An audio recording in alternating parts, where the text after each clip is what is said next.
Hello, my name is Genesis Rivas and I am in BUSI 1301 and this is going to be my industry presentation. The industry that I elected to be a part of and research this semester was the renewable energy industry, and the company that I picked for this is Iberdrola SA. So this will be my presentation over this company.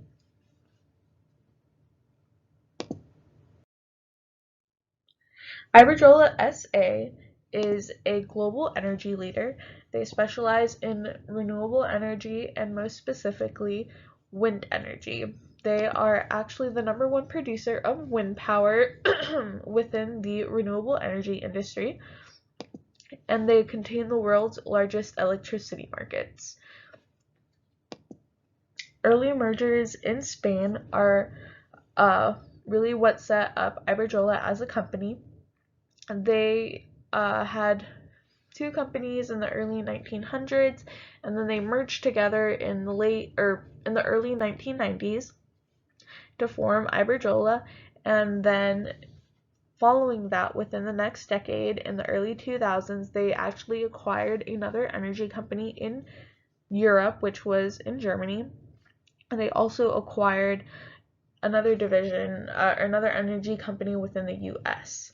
And most recently, they have also acquired or set up another energy company within Brazil, so they have companies and divisions within 3 continents. So one of the problems that I am going to speak about today for this company is going to be some difficulties that they faced at the beginning of their history, which will be the Spanish Civil War.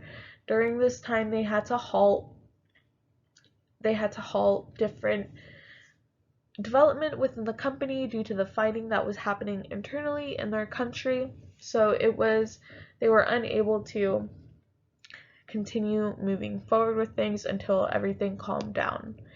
They also have a problem with international corruption and fraud.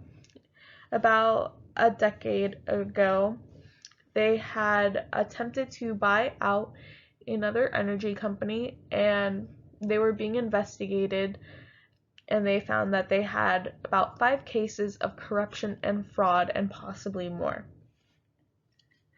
Due to this, the implications that arose from their problems are a pause on development, as I said before, and they also have a ban from the World Bank financing because of the corruption and fraud that took place. The energy company that they attempted to buy out actually had a person who previously sat as a World Bank officer, which is why they were reported and they had a ban placed on them. They also had limited financial resources due to this, so it put a little kink in their plans for possible expansion because they wouldn't be able to finance any more money and they would have to figure out a different way to get it. So based on these problems and implications within this analysis, the natural consequences of a deeply rooted problem within a company can have very large effect on the company's future standings. Prior to them attempting to buy another energy company, they most likely would have faced repercussions based on the corruption and fraud that was occurring within their company, but they also possibly would not have faced something as severe. So it really affected what their shares looked like and what their standing was as a company. And the outlook and the initiative taken by the company must start top down in management. In order to stop the fraud and the corruption, it has to take place from the top down. It can't be given to very low level employees. It has to begin at the very top because that's where the corruption was most reported. And the relationships from companies to world organizations such as the World Bank and the International Chamber of Commerce must improve.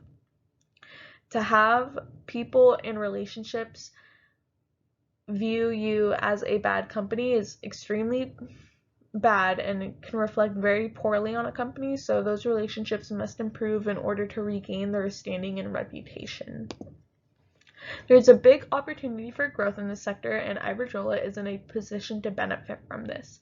They are a leader in wind energy, so it wouldn't be a surprise for them to continue to grow at all. They just need to put the best foot forward in order to continue to do so.